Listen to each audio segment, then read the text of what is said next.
CosmicRadio.TV.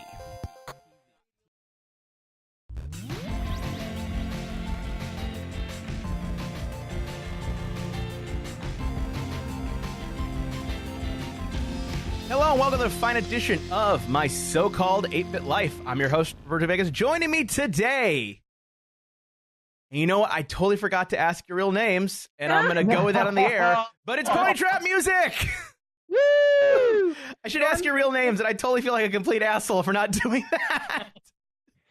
Well, I'm Hillary Thomas Oliver, and this is Quentin Thomas Oliver. That's okay, so Quentin and Hillary. In the white stripe suspense. We're married. We're not siblings. Right. Yeah. Because I feel weird in terms of, I realize I showed that on screen because I need to get my notes up. But I feel sort of weird in terms of everything because I was trying to think, when it comes to bands and everything else as to how it is I meet people and interact with people and do that sort of thing. I was thinking back to how all of this kind of came to be. And so for those who have no idea, South by Southwest happens every year. I've talked about it. You've already seen many guests over the course of this show and the course of this entire, just over the few weeks because I might not follow these people. And one of the events that goes on beyond film, beyond music, beyond interactive, and even beyond gaming is this small little thing. I say small little now because it's not quite as big as it could be, but we're getting there. Is South by Create. It is basically, it's free and open to the public, which is great, but it covers the maker section of South by Southwest. And for those who don't quite know, and I'd love for you to chime in on this as well, how do you explain to people who are not in the maker kind of community what the hell the maker community is? Because when you say that, it's you can, when you say the word maker, that has a very open connotation, but I think that there's a very, there's only so many, yes, we're open, anyone can join in if you do crochet, rock and roll, but there's a certain kind of aspect of what people consider makers. When I'm talking about the Maker Faire with people who don't know what that is, the easiest way to describe it to people in a way that they can wrap their head around is to say it's like a science fair for grown-ups.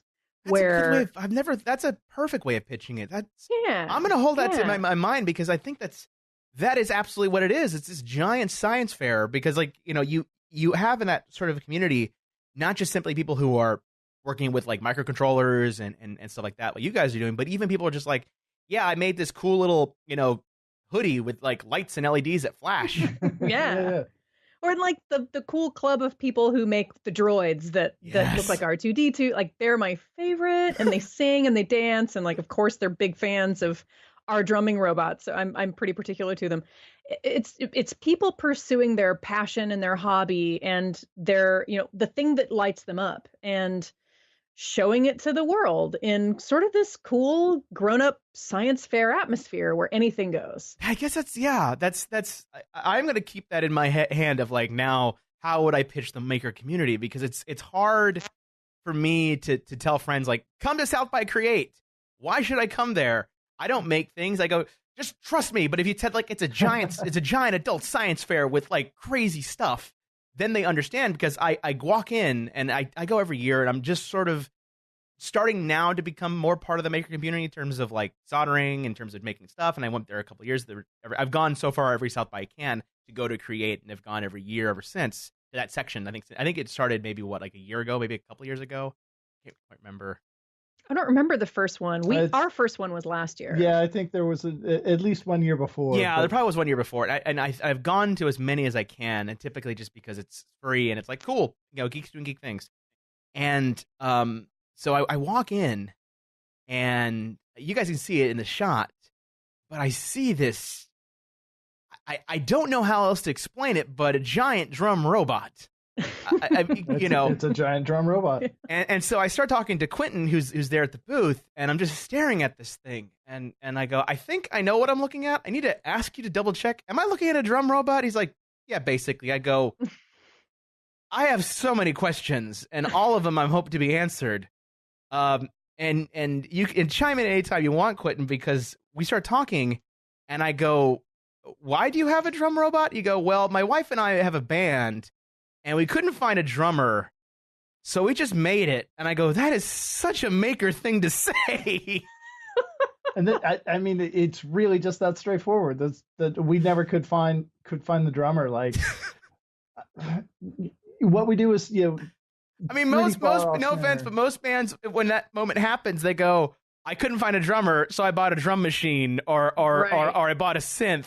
Most people stop at that point and just say, well, let me just go see what Korg is running these days. Let me get one of those. No one goes and says, well, I guess I'm going to have to get my welding torch out. Well, and this is a really interesting question. Like we've talked about this a lot between the two of us, and like when people ask us like why, our answer is we couldn't find the right people, but this is the first time anybody's asked us the question, why robots instead of a drum machine or a synthesizer? And I'm really, really curious to hear the answer to this question. I've never asked you this before, Quentin. I finally found the one question. It's like, you know what? He's right, Quentin. Why didn't we go with a synthesizer? Why do we have this monstrosity in our house? You're right. Yeah, it sure would have been cheaper and easier.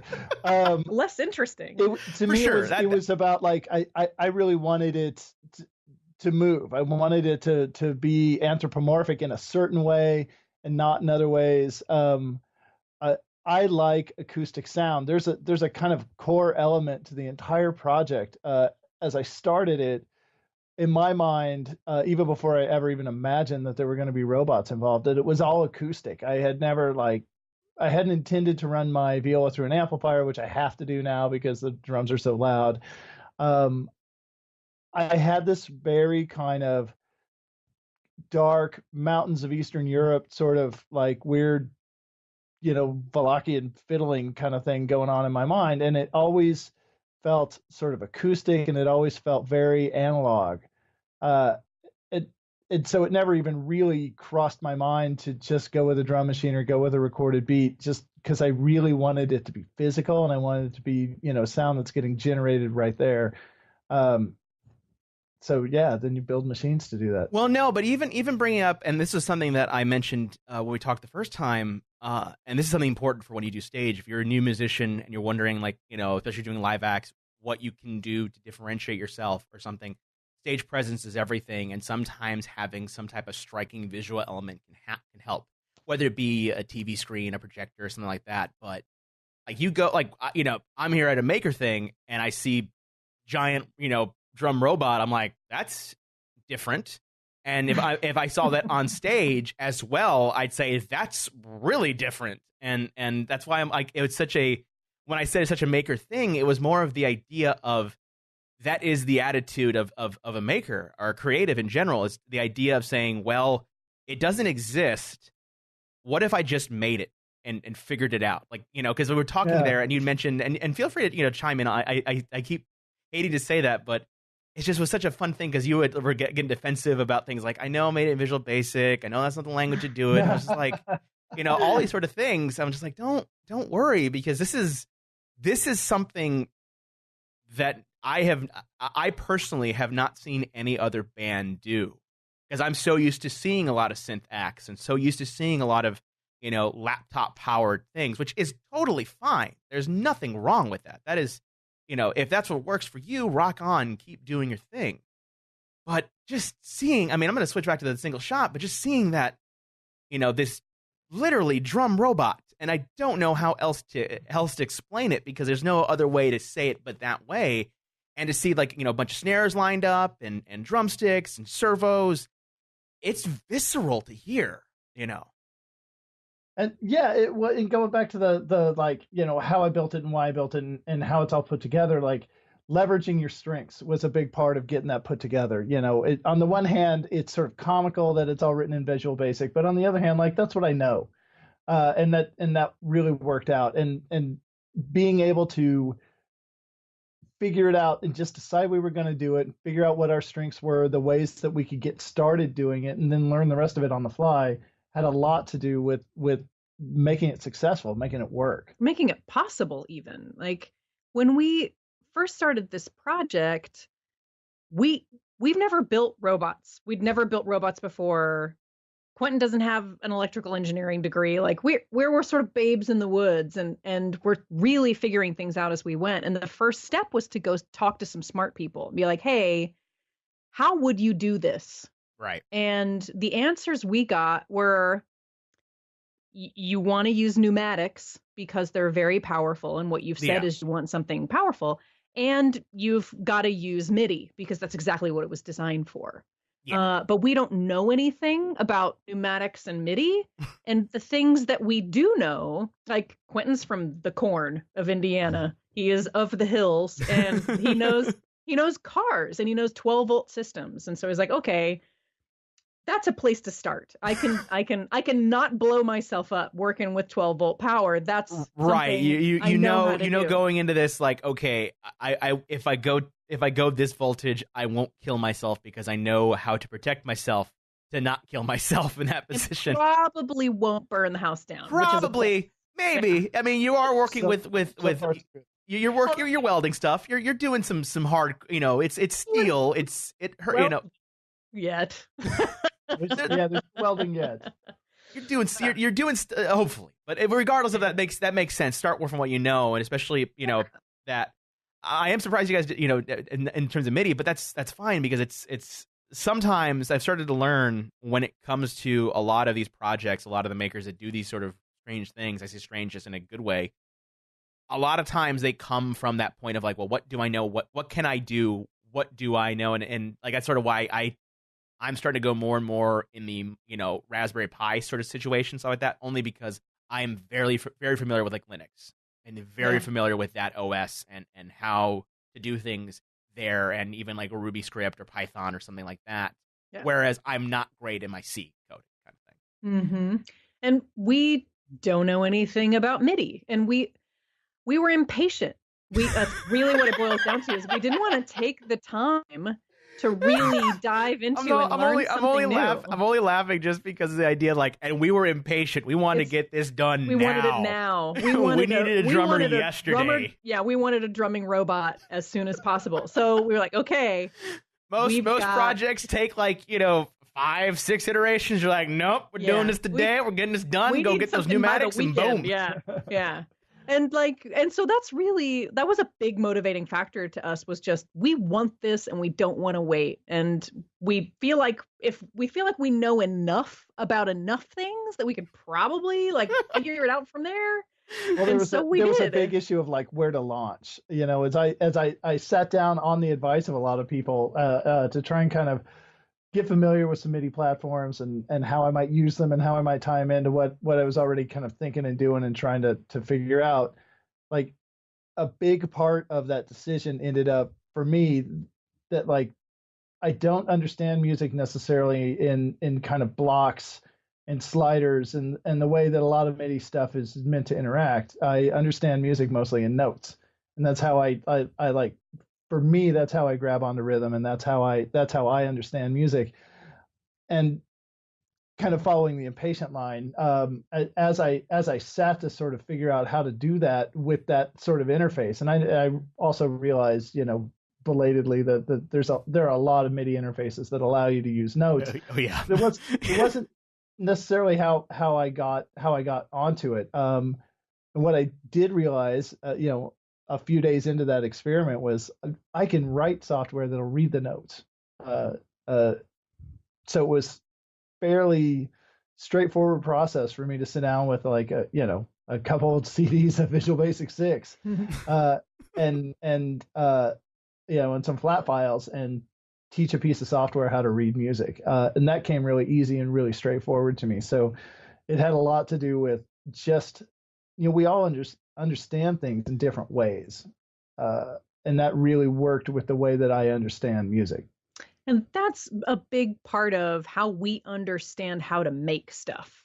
Is it's not to be closed or be afraid of new things, but to trust yourself and to trust what you already know, and to let it take you as far as it possibly can. And that does a lot of the heavy lifting for you. And then you've got something that you can add on to with new skills. And that made the whole thing so much easier for us. For sure. I mean, that's the absolute way to take it. Well, but let's kind of go back in time. Let's flash back, because you brought up in right now just like how you guys perceive music and how you perceive this. I guess I got to ask, what got you guys into playing music in the first place? Prior to making giant drum robots, prior to the days of that, let's fall back to the land of Indiana, of the cornfields. How does a man that worked on cars and understand 12-volt stuff and pneumatics, how did he become interested in playing a violin and everything else like that? Well, the string instruments actually come later for me. I never played violin or viola as a kid. I never played strings. I had some piano lessons, but it's also the same. It's also true to say that I never wanted to be anything other than a musician. Like, just from, I don't know, pretty young age, it just, it felt really important to me, and music felt like a thing that mattered. And that starts with, like, let's go way back to, I think Styx's Grand Illusion was my first album. And I think the first concert I went to that I wanted to go to was like Molly Hatchet in 1980. Wow. That's awesome. I'm wicked old. No, don't, please. Honestly, like, I am like my weird musical like beginnings. I mean, yes, a lot of the stuff I got into later on was punk and rock and electronica and stuff like that, and video game music, just because what happens when you're a dork. But like, a lot of my beginnings in music was thanks to my father, and my father listened to a lot of like, classic rock, like Rolling Stones, Led Zeppelin, Pink Floyd, and that was like my basis of stuff. Like, a lot of my favorite, like one of my all-time favorite albums is actually Steely Dan's Asia. Like, I love that album entirely. It's one of my favorite. I actually have there are a few vinyls I bought twice over my lifetime, and that's one of them, because I love that entire album. But of course, it has Deacon Blues, it has all that stuff. But so what rock would you want to rock, man? You are not going to be judged here. So I never wanted to do anything else, like, and then I kind of really came of age as an 80s kind of, American hardcore kid, and transitioned from that into, like, I got into AC/DC like really late, and started and just wanted to be in bands. And I only ever really wanted to be a musician, and that's just been kind of the driving thing behind my whole life. And then, I don't know, I'd kind of cycled through this whole sort of bass player, band guy, hair guy thing, and was sort of coming out the far end of it. And I saw this play about Paganini, and it just blew my mind. He's a violinist from the late 1800s. And I couldn't think of any other thing that seemed to make more sense. So I'm about 25 at that time, and I got a viola because for whatever reason I like things that are a little bit off. So I'm playing a viola instead of a violin. And I got that and just started digging in on it. And that literally changed on the one hand, my life stays the same because all I still really want to do is be a musician. But on the other hand, it completely changed everything in every way that I was going about it, and that drove me, you can't start doing that without learning classical music by accident, which was not something I ever grew up with or was ever even interested in. And then that dragged me kind of kicking and screaming to music school in my 30s, which is a weird experience to be a freshman in college when you're older than the professors. Well, and particularly in the field of classical strings, like that is not something you pick up as an adult generally. Like, right, because you play it as a kid, and you're good enough that by the time you're 19, 20, you've graduated from high school, you decide that's what you want to get your degrry in. But right, and we should probably just explain, only because I know a little bit about just because I've had friends who have, like, in high school, I had some really good friends that were like the prodigies of the neighborhood and like played violin and stuff like that. And typically and they were the ones that, because my parents would let me hang out with them, that would drag me to all the symphonies there in Flint and sort of get all that orchestra in me. Because typically when it comes to classical artists, like once they've gotten to the point of they've gotten their degree, they've gotten a lot of stuff going down, they're able to, like, well, it's Saturday, the concert's on Sunday. I'll go to this gig at some random symphony. And that's how it works. Yeah. Days worth of practice, and next day they're performing, and that always blew my mind that you could just simply hop into that. And as you start getting more and more into video games, and video games start getting more orchestral in their scores, that's even more amazing that you could just hop in and it's like, yeah, we're playing the score for this, latest Modern Warfare. Like, that's crazy that you just need like a day's worth of practice to then make recording. For several years after graduating college, I made my living doing just exactly that same sort of thing. I was just a total weekend warrior classical guy, and I mean, yeah, that's all. It's generally 3 rehearsals. Is the you get an envelope full of scores, and you've got about 20, 25 pages of music, and you get 3 days to do it, and that's just, you're expected to be able to. That's probably the one thing that blows my mind the most is just how quickly a professional musician can go from practice to, execution in terms of that, and especially like notation. Okay, so you're in college, you learn the classical strings. I guess I should ask you, Hillary, how did you then get into music? Because there's some, we've heard the tale of getting into crazy 80 bands. Is that a similar thing for you, Hillary? Or was it an entirely different aspect of music? Now I'm actually curious if this is the case.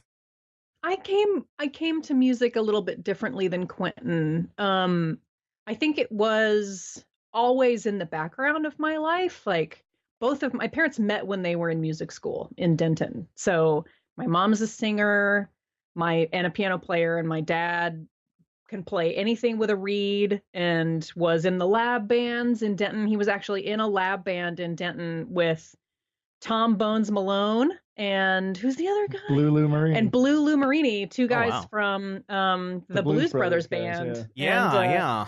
I think Lou Marini's kid ate dog food out of the bowl in my parents' kitchen when they were in college together. So, it's his famous story. That's my brush with fame. Is I wasn't even born yet. Is dog food in the dog bowl of your wow? Okay. So there was always music in my life. There was always music playing. I was always sort of next to a piano, or like, it was just always a part of my upbringing, and was a big emphasis in like, this is something you just need to know some stuff about. So I had piano lessons as a kid, and I didn't love them, but I did them. I have a really good natural ear, but I do not have the patience and the will that Quentin has to really learn the craft. So I just didn't. I never did. I played some cello in middle school and in elementary school, and then like just put it down after middle school. It's cumbersome. It's hard to carry around. I wasn't going to go out and buy a cello. Like, I wasn't that into it. So it just sort of fell out of my life. But music never really did. And I always had a guitar. I was always sort of noodling and making up little tunes, though I didn't take it seriously. I wasn't in bands or anything like that. I didn't play for people. I just kind of played for myself. And then in my, late 20s, I guess, early 30s maybe, a friend of mine called me up and he said, okay, we're in a band and you play the bass and our first gig is in 10 days. And I was like, all right, I guess we should probably get together and practice. So just like, here it is, let's do this. Okay. Pretty much, yeah. I like that. And we spent the next 10 days learning how to play a set of songs, and then we were in a band together, and that went on for a couple of years, and that was my first experience kind of in the world of playing music for people, playing live music. And I wasn't in a band again until Quentin and I got together, and you were playing with other humans at that time when we first got together. And then there were no. I like that phrase. You're playing with other humans. You didn't have Big Boy behind us quite yet. Yes, and then there came a point where it was like, nope, never playing with humans again. Yeah. Humans out. No more humans. Robots in. I love that so much. I can't explain how much that makes me happy, because it's just such a. It's both refreshing and horrifying to hear the idea of like. It's refreshing to like. We're done with humans. I'm like, that's cool, awesome. But it's also, we're done with humans. I'm like, what went wrong with that? Like, how many, Well, think back to Quentin in his 20s, having had this sort of mind-blowing experience, seeing this play about Paganini, and like, it changes the direction of his life. And he goes to music school and he learns how to play the viola and he gets a degree, and it's really, really hard. Like, that is just not a thing anybody can do. You really have to want it, and it has to be very important to you. And it was important enough to Quentin to make it happen.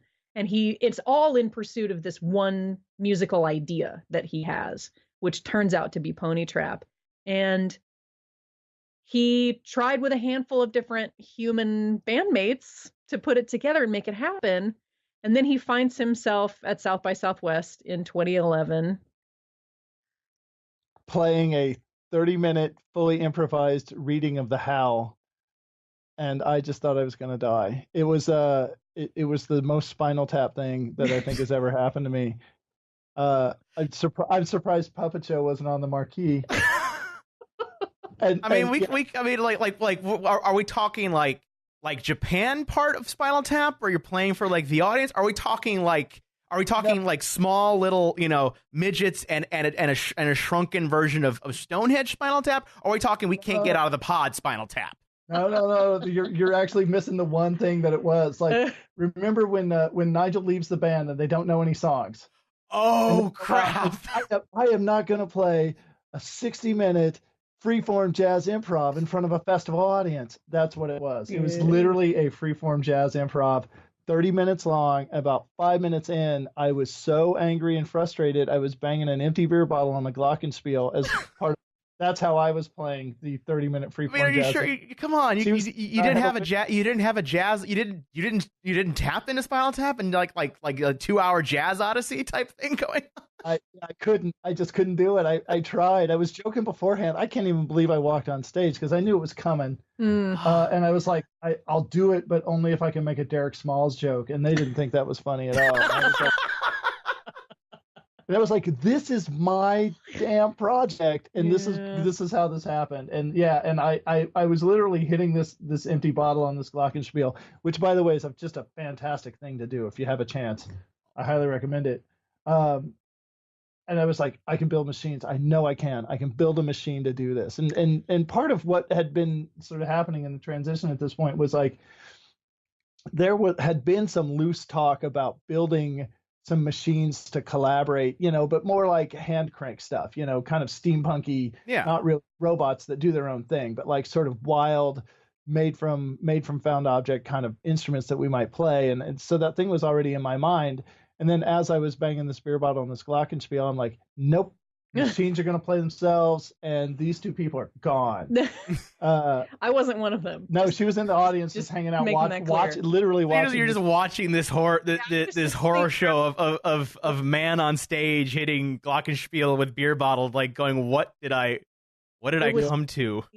I was breaking. Yeah, you were totally. Were you two together at that point? Yeah, we had just. So you're there watching your significant other on stage banging glockenspiel on.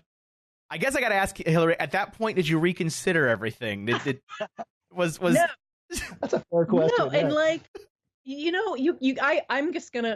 I deserve a little credit here because like not only was that not the end, but it also wasn't the end when he went and bought an Arduino chip and started making lights blink, and I realized he was dead serious about making robots to play music in the band. God. And it wasn't the end when he started like firing up power tools in our 1-bedroom apartment, build these drums, and I was like, I just really need to see what's at the end of this. I think at a certain point in any project, I think at any project, especially when it's your significant other or something like that, even as your own, you just start getting to the point where you start seeing all these madcap things and like a giant mad scientist. You're just looking at it with your hands crossed, like, I'm just curious where this goes. Yeah. Even if it explodes, I want to know how this, it's like seeing the beginnings of the Death Star and just wondering, okay, let's see how this goes. Let's see where this giant laser beam goes.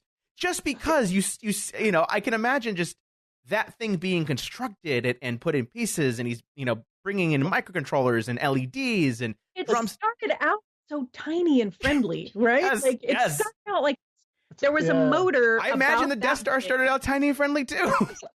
Look at the drawings and you're like, oh, that's so cute. It's a ball. It's a tiny little. It's a thing you play with. Ball. Not so much. It started out like this tiny little motor, maybe 2 inches big, and we had a pencil, and we drilled a hole in the pencil and jammed it on the end of this spinning motor, and it tapped out a beat on on like a practice pad, I'm and it was the laughing. cutest thing you've ever seen. It was I'm really only adorable. laughing just because it's like it was so tiny, and then you look at it now, and it's become this like giant robot monstrosity. Like, feed me, Seymour. Now it has its own dedicated fire extinguisher. Right? Yeah. Yeah. Well, and the early prototypes too, so I'm like, and again, we were living in an apartment at this point. We bought this house largely because it had space to do robot stuff. Yeah. But That's no lie. I had sheds for all the tools. I'm now curious what your neighbors thought. Just, I mean, like, I worry about my neighbors thinking when I'm doing this stuff and all the lights, and when like management comes in through here and sees like all these like fluorescence and a weird, microphone inputs. I worry about that. I'd be scared if I walked in someone's thing. I just see this just giant, metal thing with drum things. Just like, well, here's kind of an amazing statistic. Like, you moved to Austin in May, June, July of 2011, something like that. And by February of 2012, you had a fully functioning robot drummer that scared the shit out of our neighbor who was an actual drummer. Yeah. Wow. Okay, hold on. Let's rewind that back. So only because I'm now curious. So a real drummer came in, saw this robot, and was like, did he have that the glass eyed of like, my job is at stake now? Because because I can imagine like the joke was always during the 80s was that like synths would replace real musicians and would become things in drum machines and make every one of them irrelevant, which is not the case because you can do both. But just seeing that as a drummer, just like, am I out of a job now? Is this the future? I don't know that was his reaction so much as like he wasn't expecting the power. Yeah, like he thought it was going to be like a toy. Yeah, and it's not a toy. And this guy's for real. Like he's the drumline coach at one of the really big high school bands around town, and he's just a super good guy and is obviously a great player.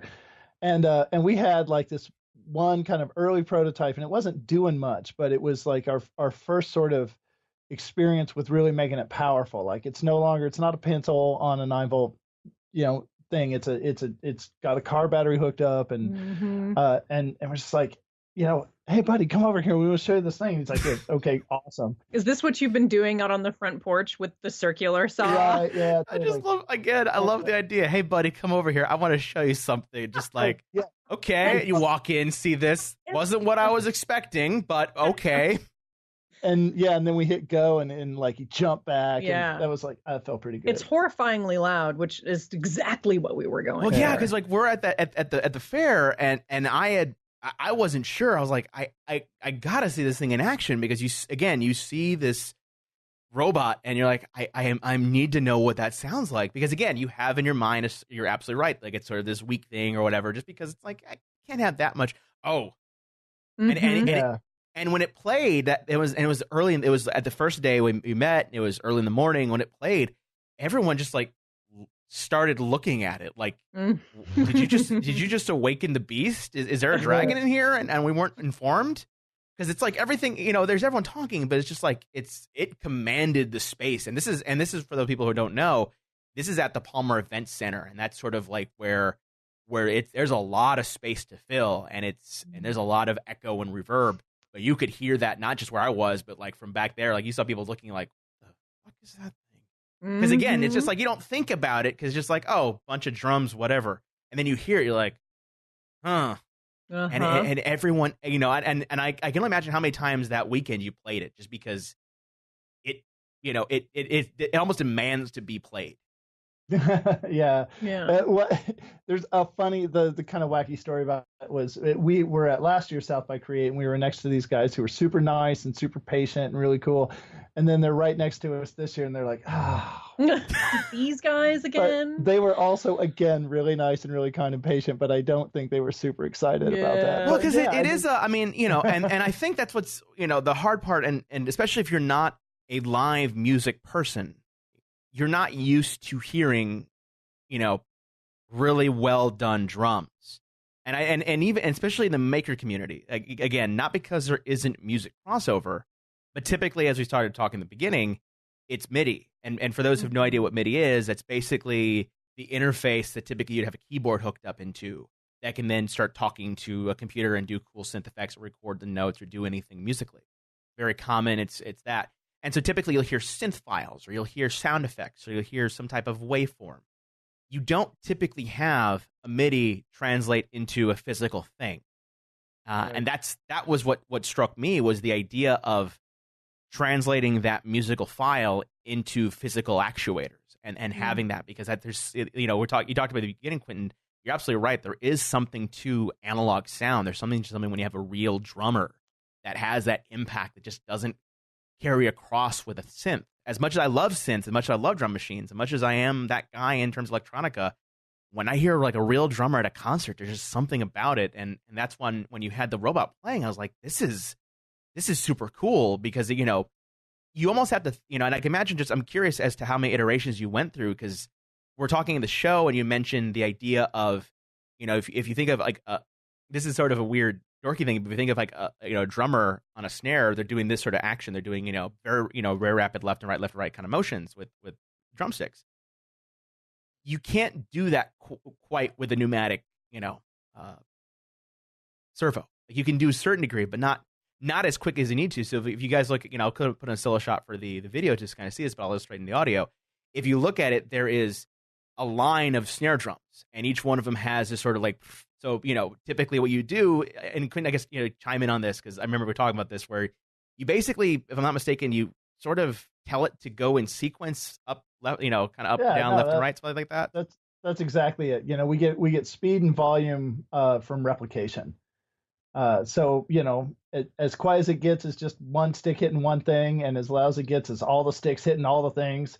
And then, for real speed, what we do is we just, exactly like you said, we just run them in sequence. So every stick is a pitch on a staff. And so, if I want a really kind of crazy run, it's just, the notes just go up and they go up again, they go up again, so I can, and in that way, I can cycle them really fast. Any one given cycle, I think on this particular machine is 30 milliseconds or so. It's in the grand scheme of things relatively slow, but I can run them super tight. Right, and that was sort of the thing. And when we're talking, I was like, that's what went through my head. Like, I guess that's how you do it, because you only have so much, and not because you couldn't have servos that are potentially faster. It's just at a certain point you run into, well, you can have it faster, but it doesn't have that power. And right. A real drummer, and again, hearing from you, kind of coming from the rock background and kind of eventually making your way to classical and stuff like that. That's,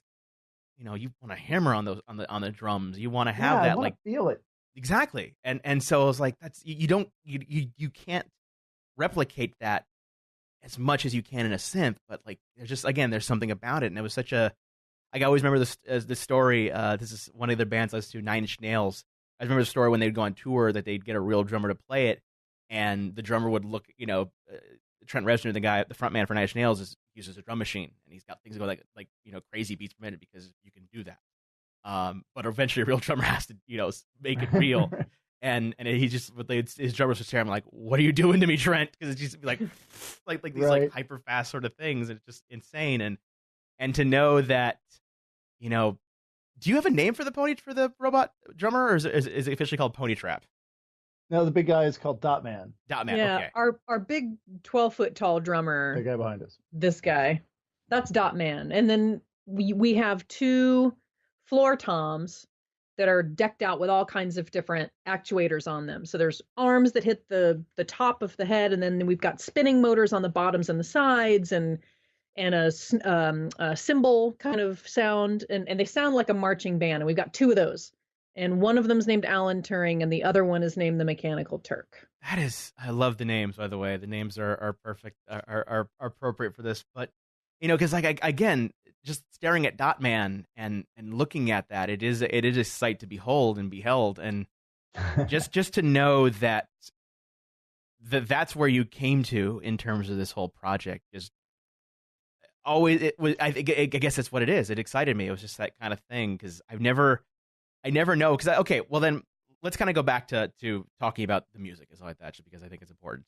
Obviously, you had after your South by glockenspiel, beer bottles. You're like, forget this. We're making robots to play this.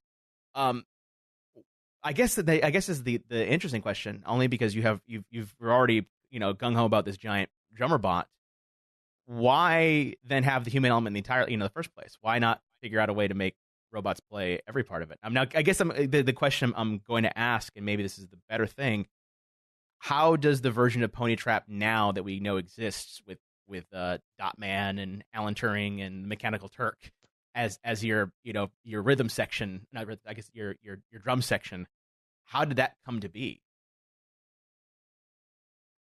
The project really, in the grand scheme of things, is very much in line with what I had originally imagined.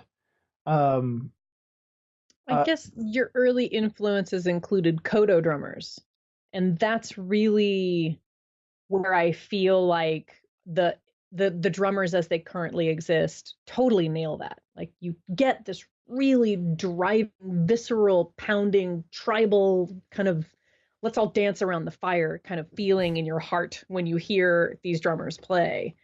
And I feel like you really nailed it as far as what that sounds like. Thanks. Yeah. That's awesome. It's like, I've never heard you say that, honey. Thank you so much. It feels really great, frankly. Yeah, that it's very much what I was going for the entire time. So the drummers were built to achieve the kind of sound and the kind of thing that I had always wanted to. Like, as an example of how far back it all reaches, kind of in my personal narrative or whatever, a couple of the tunes that we do today are things that I wrote way back 20 something years ago when I very first started learning viola, for this to make this happen. Like, so there's still a couple of tunes that are, I mean, Waltz is actually intact. Like, I didn't change anything about Waltz. So there are a couple of tunes that have just been here with it the whole time. So it's, on the one hand, how it all happens has evolved in ways that I never could have imagined and are incredibly different than my wildest dreams. And on the other hand, like, it's also been really true to form in a lot of ways. Yeah, I had this idea and I just really stuck it out. Oh yeah. Go ahead. Like, it wasn't just that human beings had their own ideas about music that they wanted to sort of jam into this project that you were following. But it's not entirely not about that. No, that's a big part of it. I'm not minimizing that is something to think about. It's also the case that, and this if you've watched any of our videos on YouTube or if you've ever seen us play, like, we've got some pretty weird time signatures, some pretty challenging rhythmic stuff going on. And the people who really like that tribal industrial sound of the music and that kind of driving, angry, that emotional part of it, the people who really like that and want to play that kind of music generally have a hard time hanging with the crazy time signatures and switching from 3 to 4 in a song, and it gets really complicated, and it's hard for your average rock drummer to keep up. And then the people who really are very, very technically skilled, who've got the chops to follow along, generally aren't interested in the tribal industrial kind of thing and more want to play jazz and get paid. And They've been to school. They want to get paid. No, that's fair, and that's completely a completely fair thing to do, especially from that. You bring up an interesting point that I didn't even think about when it comes to having a robot band member, and it's something that a lot of musical people appreciate sometimes, but the idea of having the other artist's influences, and I guess that makes a lot of sense, that if you already have in your mind what it is you want to achieve, having a robot sort of component lets you do that without any of the, well, I want to play this kind of drama, which it sounds weird, sounds silly to talk about, because that's, like, well, why would you care? It's a band. Like, well, there are, human aspects that we don't talk about when it comes to music. Whenever bands break up, I was like, oh, why'd they break up? Because they wanted to split musically sometimes. Sometimes they wanted to do different type of sound, and having they're people. Right. And having sort of a thing that you program that will do whatever it is you tell it to do, kind of be that part of the band, the drummer. I guess that makes a whole lot of sense to sort of do that. Well, I think you see there's to kind of take that tangent and just run down the field with it, but like there's a really fantastic example of that in Uncle Tupelo. They have this great band and everybody loves them and they're sort of legendary, but at the end of the day, like Jeff Tweedy wants to do one thing, and some Jay old guy, Farrar. Jay Farrar, sorry, kind of wants to do this other thing, and they're once they split it apart, it's like they're similar in that they're this sort of kind of Americana rock and roll things, but they don't sound anything alike in a lot of ways. So they're, you see how those influences can marry and they can be really useful and interesting and artistic. But you can also see how a real sort of singular vision can matter and can, get realized sort of on your own in a way that Jay Farrar and Jeff Tweedy kind of went on to do. That was kind of my thing. I had, for better or worse, a really strong idea of what I wanted this to be. And yeah, the machines don't argue. But let's be really clear about the relationship between us and the machines as band members. There's a really interesting master-slave dynamic going on between the humans and the robots in this band, because like they'll only do what we tell them to do. They aren't going to improvise. They also aren't going to like slow down and wait for us. This is why I'm always impressed whenever a musician plays with a laptop with them. Right. Not because there's no margin for error. Right. There's no margin for error. Like with it. So while we're the boss of what they do, like once we hit go, they're in control. Yep. And we're hanging on for dear life. Yep. Keep up. But I had a friend of mine, I think that was a drummer with that kind of band, whereas I think he was a drummer for, ironically enough, a chiptune band. Chiptune, for those who don't know, is music made on like Game Boys and Nintendos. And, the Game Boy is doing its thing and being the main sort of lead guitar, for lack of better words.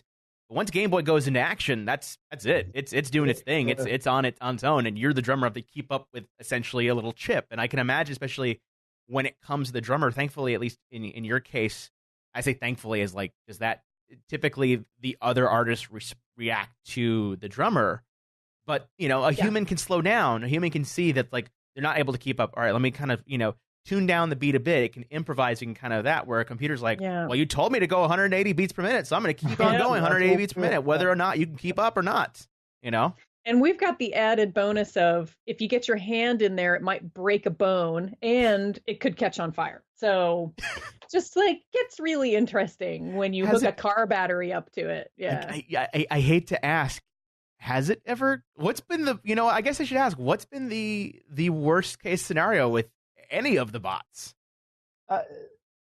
Generally, they've been pretty good. They've been pretty well behaved. There was that one show where a part flew off very high velocity out into the crowd. That happened, yeah. We've fixed that problem, by the way. That was actually the only show that particular machine played. It's like already it's like, okay, now I've got a chance. Let me take these humans down while I still have a chance. Yeah. Like, nope. Because your backs are turned. Yeah. That's like, they're not looking. This is my time. The revolt begins now. Nope. Revolution, my brothers. If only that could happen. If only that was the case. If only that it turned out that it wasn't Skynet. It wasn't any of the things we thought of. It was the Ponytrap drum bot that was going to kill us all. Couldn't take it. I'm sorry. I'm really sorry. No, it's okay. Totally fine. They break a little bit. We run Alan and the Turk as twins. They're fully independent, and they could be playing like another 18 different sort of time signatures and whatever. But we run them as twins because things break. Mm-hmm. So and like. The kind of classic examples, a human drummer breaks a stick, he just grabs another one out of the sack, and like whatever, you drop one beat, nobody cares. But one of these guys breaks in a set, and then that whatever that is just done. So we run them in pairs. We've had very few kind of major malfunctions. I got my hand in one once, and it hurt pretty good, but that was like not a big deal. and that we had that one show which was like a sort of prototype of the newer version of Alan and the Turk, and they just spit one of the actuators just. Yeah. So went like zooming out into the crowd. So one of the things I learned horrifying. from that is like make those actuators like kind of softer and more friendly. Like don't make them out of like saw blades or pieces of metal. You got to be careful with that. No, yeah, maybe not the saw blade. Maybe rubberize that a bit. Dip it in something, make it some type of padding. Well, so it might sting, but they're not going to break. And finding a thing that like would do the job and be durable and yet be less, let's call it killy. Yeah, less killy. That was a bit of a challenge. So that took a while. That was a thing we had to fix. We had a really funny incident at one of our last shows at South by Southwest. There are a couple of really important cables plugged into things here and there. And generally, like I said, I try to replicate stuff as much as possible. But we have this one cable that runs all the relays, and we were rocking out, and I'm just like stomping on the stage, and I knocked that cable loose and just shut them down. Yeah. Right at the end of a song. It was right at the end. We finished like nothing wrong had happened, but then it's just like, what broke? Right. Like why did the drums just stop at the end of that song? And we had to do like 15 seconds of like damage control. And oh man, that would be my night. That would be the nightmare. Is that you have this? I mean, again, this happens and if you're going to critique, it's like, well, then that's what happens. You use a robot drummer as opposed to a drum machine. I've had friends whose laptops crashed. Sure. The joke I make in chiptunes, typically because we're much like you guys are kind of doing maker hardware and doing things as Icarus kind of flying closer and closer to the sun. So to engage in chiptunes, as you're like pushing these little chips that were never meant to be pushed this hard, because that's rock and roll, that's punk rock, that's supposed to do. You're supposed to do that. Typically they'll crash, and it's it's not uncommon to hear the bring, like the reboot Game Boy sound. And the joke I always make to friends of mine, and I can imagine the same kind of attitude happens with you guys, that if something doesn't break, we're not doing it right. We're not rocking as hard as we could be because this stuff is stable. We should have crashed something. It's the Who moment of like destroying the guitar on stage. Right.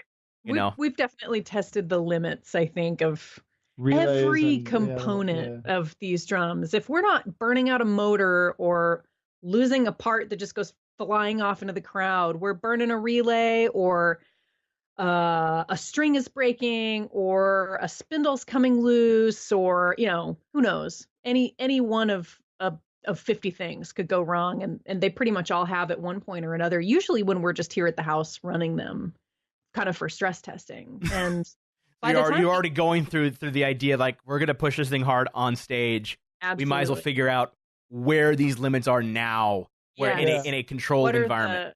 What are the breaking points of each of these components? And that way, and we keep sort of mental track of like, how old is this part? Is this a pretty important show coming up? Should we swap out this motor? Or because you guys are, you're looking at your BIOS of what you recently played, but you were playing for what was it? It was for was it Nat Geo or Discovery? I don't remember exactly. Nat Geo, yeah, that was a big show. Right, and you're playing for not just on the giant maker stage, but you're playing for lack of better words, an audience that will see that and say, oh, that's cool. But they won't necessarily know all the inner workings of what the hell's going on with the giant drummer bot and what can go wrong. And they won't care because they're there to rock out. And, they're just like, cool. But like that's gotta, I don't mean that in a bad way. I mean this in an exciting way. That's gotta be just a nightmare of just like looking at this thing, like going, okay, what could go wrong? What could go completely wrong and utterly bad? And you just sort of have this pep talk with the robots before the show, like, you can do it, buddy. Come on, just get us through 45 minutes of music. That's all we need. And it's gone beautifully so far. Well, and that show was like not a single thing broke. Yeah. Like I still can't, nothing. Yeah. Not a spring, not a nothing. That was amazing. But it is also one of the reasons, like, I run them every day. I practice with them every day. I, change them out and, like Hillary was saying, kind of keep track of what's going on. And that's just kind of part of the deal. It's like building it so that they fail as best as possible and understanding how they fail. And, and kind of going back to that, the part that shot off. And And that one moment was a little sketchy, and we kind of like to joke about it, but that was another whole several months of like, how do I make that safe? How do I make it so it fails well instead of fails like horrifyingly? Yeah. Typically in the tech side of things, especially when it comes to those stuff, you figure out how can things fail gracefully. How can you, my day job is network security, but typically you have failovers, you have secondary redundancy kind of stuff. It's the idea of like understanding that things can go wrong, either horrifically or, not so horrifically. But it's like, how do you make sure that when this thing fails, not because you didn't build it to completely fail, but just it's going to happen. You're working with tech, you're working with motors, you're working with things that may or may not trigger right. How do you make sure that this thing won't explode in a giant fiery mess and we're no longer at a concert, we're at an impromptu Burning Man. Yeah. We might not want to be an impromptu Burning Man, Well, we're almost out of time. We're pretty much at the hour mark, and I guess I'm curious because you already have a robot, you already have all this stuff and stuff. And I'm gonna leave this in the show just as a thing, because I do want to see if you can get this working or not. But what's next? Like where do you go from giant drummer robot? Do you make bigger giant like do you have dreams for like a bigger robot or a completely orchestral kind of thing? Like are we talking, is the next move to just get those giant, basically is the next move to make a beer bottle glockenspiel robot? That's actually one thing, not out of the realm. The robots will never play strings. That's our job. We will never teach them to play viola or cello ever. Period. Even though I know that's not the case, I'm still curious how that would work out. I know it'd be like people have done it. Yeah, there's some video out there that's pretty cool of mechanized violins. That's actually very, very inventive and interesting. But so like some of the things we've kicked around are like one of them, my personal favorite like dream for the future was inspired by construction equipment. We were driving down the highway in Colorado, like in the middle of the night, and we drove past a construction crew, and I guess they were laying asphalt or something. They were tearing up a part of the road, and then But there was this machine that was basically pounding the ground incredibly hard, and you could feel like driving 45 miles an hour through this construction zone. You can feel it through the ground, and it's shaking the truck that we're driving in. And we were so fascinated. We pulled off the road and got out of the truck and just stood there for a while and watched this machine work. And that remains an inspiration to me. Like, I think it would be very, very cool if someday you came to a Ponytrap show and there's this huge contraption sort of behind everything that lifts huge, heavy weights and then drops them. And that is part of our percussion. That's the telltale sign of a maker is pulling on the side of the road, seeing something happen and not going and saying, let's keep going, but stopping and saying, how does that work? And then studying it, no matter what, whether you're a physical maker or a hacker, as we tend to call it in the code land, that is the sign of that, is how does that thing work? And studying it, reverse engineering it, and doing whatever, even if it's just, again, pulling on the side of the road, there's no better sign. Hillary and Quentin, thank you so much for being on the show. Let's say people want to follow you guys and are so intrigued by this giant, robotic drummer. How can they get a hold of you guys? How can they find out where you're playing? All that fun stuff. Well, our website's Ponytrap.com. You can find us on Facebook as Ponytrap. Is it just Ponytrap on Facebook? Yeah, we're just Ponytrap. Yeah. Yep. And then Twitter, just Ponytrap or Ponytrap Music. Ponytrap Music. At Ponytrap Music and that's on Twitter. Our Instagram handle as well. At and so Ponytrap Music, yeah. Yeah, we've gotten really active with all that stuff. So our information should be out there. And that, to me, that's what's next right now. Like, we finally got this really shaped up. It's gone a lot of ways. And like the big thing I want to do right now is get out with it. I want to get out and play it. And, we have plenty of kind of fun and interesting and ideas of large things. Yeah. Our next show, however, will be at Maker Faire Austin, the weekend of May 13th and 14th. That's right. Yep. And we'll be playing both days, Saturday and Sunday, in the dark room, which will be super fun. We're very excited about that. So awesome. People can come see us in just a couple weeks. Yeah, no, and if you're in the Austin area and you've never been to a Maker Faire, go to Maker Faire. It's a fun thing. It's all a ages. Fantastic science fair for grown-ups. Oh yeah, it's so much fun, and it's so cool because like we're at South by Create, and it's like me as a kid, one of my sort of growing up moments was literally before Mindstorm. Lego had these sort of like robotic servo things you could work with, and like in summer camps, my parents would put me in those sort of things. I'm building weird robotic stuff. Like I was using what we're doing now with Skype and video chat well in its infancy, and being amazed at sort of my tech background. But it's so much fun to go to that, especially if if you're family and kids, just because like that's what gets kids into science. That's what got me into science and interested, is just seeing all the stuff. Because again, you go there and you see Drumbot, and it's just it's a sight to be held and beholden. But more importantly, you look at it and you go like, how did they do this? And to know that there is nothing different between myself, Hillary, and Quentin. Right. It's just they said, we need a drummer. Let's just make one. And that's so cool. I'm so excited. Thank you guys for being on the show. And of course, if you want to, you can find me. I'm at Vincent404 there in the chat rooms and on the Twitters. If you want to catch previous episodes of the podcast, you can go to our website, CosmicRadio.TV/8BitLife. There you'll find links to the show notes, our Twitter account for the show, which is at 8BitLife Podcast. And of course, after you've gotten all your money towards Ponytrap and you look in your pockets and say, I got $1.50, head over to patreon.com/8BitLife and help the show become bigger, better, and more awesomer. If you're all watching this on YouTube, great, awesome, cool. If you're watching this live, even better. If you want to watch it live and join us, we're typically on at 7 p.m. Central on twitch.tv/CosmicRadio.TV. And of course, we're also on iTunes as well. I'm only saying this because we've had a lot of, as of late, a lot of newcomers into the show. And I feel like I need to bring them into the fold of all the different places that they can catch the show and everything else. And it makes sense.